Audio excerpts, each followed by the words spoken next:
Hey everyone, thanks for joining us right here on Midday Kentucky. We were just complaining that the popcorn wasn't on the table as we speak. What were we thinking? What were we thinking? I can't wait to try it. It's Everyone gonna be good. knows I can't wear my shirts anymore because I got so fat.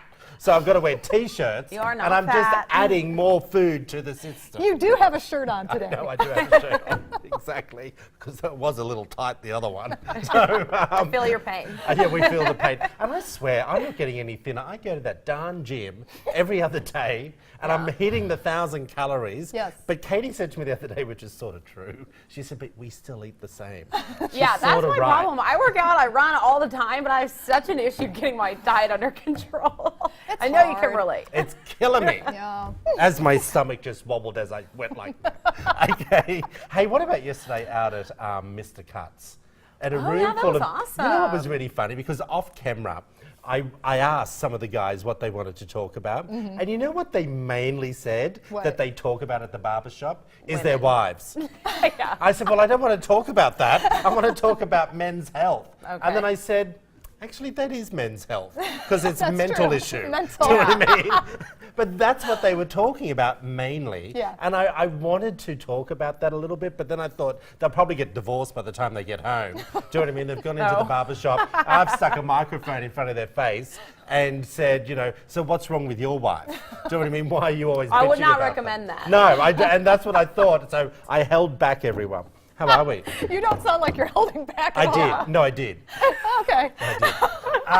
Hey, next Friday, which is going to be absolutely fun, we're taking the whole show and we're going out to a I say it Rodeo. wrong. A rodeo. Yes. Out to a rodeo. The whole show is going to be out there live. It's gonna be so We're going much to give you fun. more Can't information wait. about Oh, it. can't wait. But I just got an email. I had to tell you this. I just got an email saying, "Hey Troy, would you like to ride a bull?"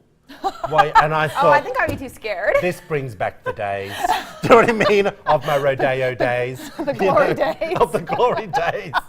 You know, I can lasso a pig in 2 minutes. Do you know what I mean? Well, we're going to I get a just- chance to I see know. this live on But television. It just made me laugh when I saw that Love email. it. Anyway, everyone, here's a little story. A shoe company in the UK called Shoe Garden is stating that their range of lounge footwear is so comfortable that wearing these slippers can boost your mood and work productivity.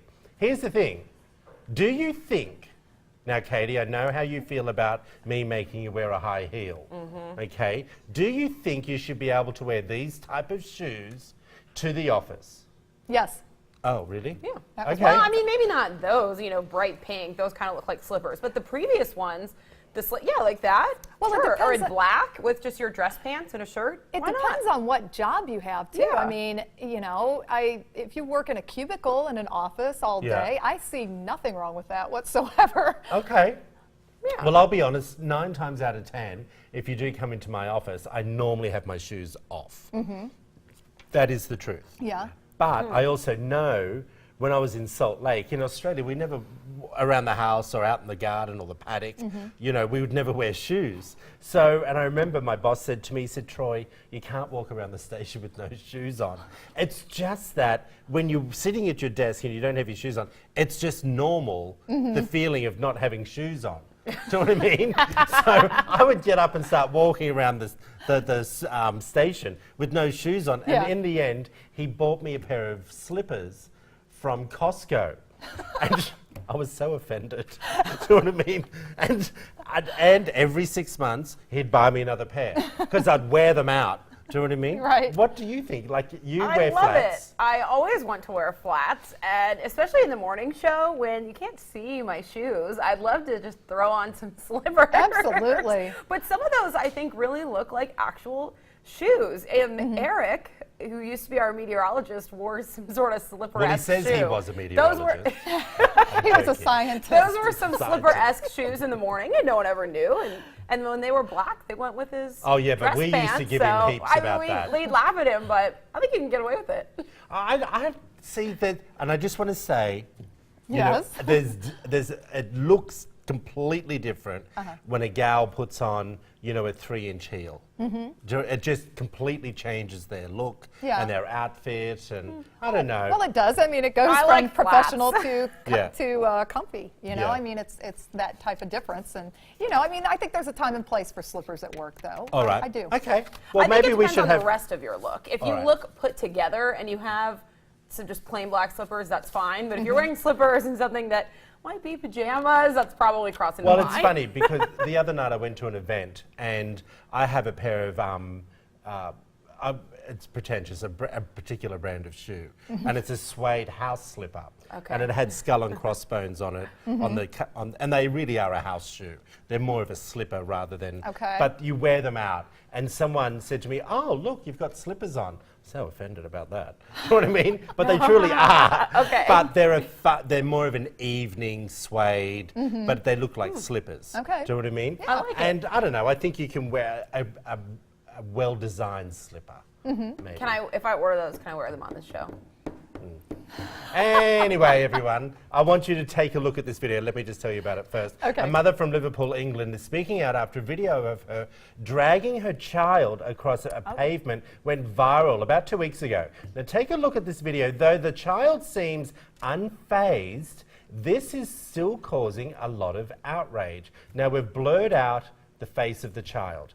The child is 4. Now, initially when you see this as a side view, as an example, or you know, someone just not knowing the situation, what do you see? What is that she's dragging her with? The child. No, but what's she No, holding? she's not actually holding their arm. She's No, that's holding a cord, like a little body brace. You know how you have those body braces put on kiddies so they don't run around Disneyland, Oh, like a little disturbing monkey the backpack adults. or a leash. Okay. Yes, Yeah, okay, yeah, like yeah. a little leash type Yeah, thing. like they had on Modern Family. So obviously she's having issues with this child. Yeah. Evidently the child probably, I'm assuming, watching the video, it looks like the child had a temper tantrum Yeah. and decided not to cooperate and didn't want to walk, and so that's what the mother's doing. She's got places to go and things to do, evidently, All right. and Well, she's dragging the child. the mother came out on English TV saying the child's 4 and that he has autism. Okay. And that he completely shuts down when he's around crowds. Okay. And it's the only way she can move him. Like, it's, She can put him in a stroller. that's my Yeah. point. She That's can put where him I'm in a going stroller. with So, you know, I mean, obviously, I have some experience with this with an autistic child. Exactly. And, you know, there are definitely times where they throw down, and either one, you have to be patient and wait for them to kind of download. They can't jump from one emotion to the other as quickly as we can. So they have to have time to kind of download themselves, and you have to allow them that time. And so you either have to be patient and wait, or you can put them in a stroller. Dragging them on a sidewalk is completely not appropriate, in my opinion. Okay. Yeah, I mean, Well, yes, we all know that shouldn't happen. yeah, that's crazy. Do you know What what I about parents, you know, other kids who maybe kids who are at the same age, 4 or 5, that see that on the sidewalk? That's Right. Yeah. terrifying. Yeah. Exactly. I don't know. And having I him agree. on a leash, it's just unbelievable. Let's move on to this one. I've forgotten whose story this is. I think it's Miss Katie. And we're talking about swearing in front of children. And I just want to say, what do you class as swearing? Well, that's kind of what the story's about. So Oh, there's it this is? video going viral of a youth hockey coach, early teens, and he was a volunteer coach. This is in Colorado, and a video surfaced of him giving a profanity-laced pep talk to the team before the game. You know, F the other team, F their coaches, Oh, no. et cetera, et cetera. All this outrage, and most of the parents glad he's fired. Some others have said this is what you'll be around in the real world. They should experience this type of language. I don't know. I don't like someone in a source of authority using words like that directed at children. I think that's different than overhearing adults using that language to other adults. Exactly. Which I think is still wrong, but I think in that case, then you can say, oh, you're just exposing them to the world. But Lisa, what would you think if you saw one of your boys, this was filmed in the locker room, then witnessing that? Yeah, I would not. I don't know if he should lose his job necessarily, but definitely Was someone he should fired, talk by to- the way? He was volunteer coach. Right. Okay. But do you think it's ever okay to curse in front of children? No, I Anyone? don't. And I think most of the times that I've overheard that, because I actually have overheard a curse word or two from coaches, even at a young age, you know, with Harrison. I would say it was probably age 6 or 7-year-olds. But sometimes it just slips out, and you could tell that he was genuinely sorry. He apologized to the team, and he said it would never happen again, and it didn't. So, you know, it does happen, but that was his motivation. I mean, he was like using it as a motivator for children. I don't like that. I think it sets a bad example for the children. I think that a lot of times they emulate what they see with adults and coaches and teachers and whatnot and parent and guardian figures. I just think you need to really reel that in. I agree. I think also there comes a point where when you use the profanity in the manner that he was about another team, that's showing that it is okay to belittle another team member or other people. So when he's saying those words about that other team, like F the other team or whatever he was doing, I just don't think it's the right way to be talking about people anyway.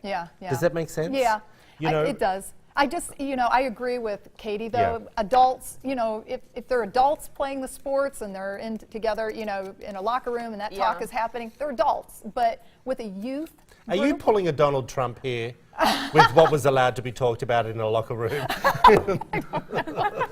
That's locker room talk. I plead the fifth. Yeah, exactly. But yeah, I mean, I agree with Katie on that. I think for youth, you have to have a different standard I got for you. Something that could turn you off your dinner, people. Who knows? Or you might be just wanting to go and make a reservation now. It's something that's new that's popping up in France. Yeah, and Katie, you were just there and you just missed it. Oh, No, I could have gone. That's why she went. Well, okay. Yeah, for the grand opening. Yeah. She was there. France is quite the tourist destination, and now even more so with the coming of Au Naturel, the first nude restaurant that opened to the public last week. Talk about a mouthful. Unbelievable. So, yeah, they said, according to the local paper Le Parisien, the first nude restaurant has opened, and it's already a big hit with a lot of the naturist fans. So, Is this, I'm just wondering if as producers, is this a picture from the actual restaurant or just one that we, oh right, okay. That's not a picture from the actual restaurant. Because I just thought to myself, okay, alrighty. well, here's what they said about the restaurant. They said it can. Wait, where did we find that picture? I don't know. Eating Anonymous on top. I did not submit the picture, I promise. But yeah, so it seats 40 diners, and you can buy meals that are around $35, right? So you walk into the restaurant, you have to take your clothes off before going into the main dining area. Lord. So you have to take your clothes off and put them in wardrobes, and then you can enter the main dining room. Listen, I was at Tony's last night, okay? Is that a nude restaurant? No, but I don't want to see, I think there would have been 150 people in there, it was so packed. I don't want to walk into a restaurant and sit there saying, I'll order my beef medium over rare whilst I'm sitting there completely naked and drop a bit of mustard somewhere where it shouldn't be. Do you know what I mean? Yes. And then you see someone there trying to clean it all. Look, it's too much. Well, and I just, you know, the thought too. I mean, not only are you eating naked in front of other people, but you also, after you leave the table, then the bussers have to come over and clean. Yeah, I think it's gross, but I like that they have that because some people are into that lifestyle. You know, I would never want to go eat really there. are. Also, that sounds like a really expensive restaurant, so I would not pay $35 to eat there. But $35 is for one a main entree? meal? That's It just set up for a meal. no. The meals were around $35. Well, that's probably, is it euro or? I don't know. It probably it euro. didn't state So euro. then, like $45. I was going to say it for goes a- up. I just Better think- include the cleaning look, fee. Tell us what you think.